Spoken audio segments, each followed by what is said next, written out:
என்ன பண்ற? என்ன பண்ற? நீ பார்த்துட்டு இருக்க மாதிரி எனக்கு தெரியலையே. என்ன பண்ற? வெண்ணெய் சாப்பிடுறியா? இங்க நின்று அதான் பண்ணிட்டு இருக்கியா? கிருஷ்ணர் தானே வெண்ணெய் சாப்பிடுவாரு, ராதை சாப்பிட மாட்டாங்களே.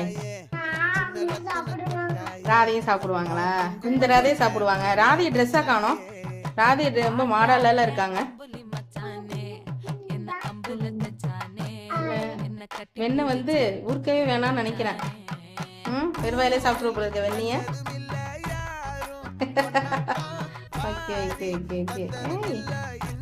போதும். அதனா லிப்பாமா நான் உதட்ட தடவுற. பாருங்க ஃப்ரெண்ட்ஸ், நல்லா வெண்ணெய் எடுத்துட்டு ஒரு சாப்பிட்றா. ஓகே தாங்க. ஓகே.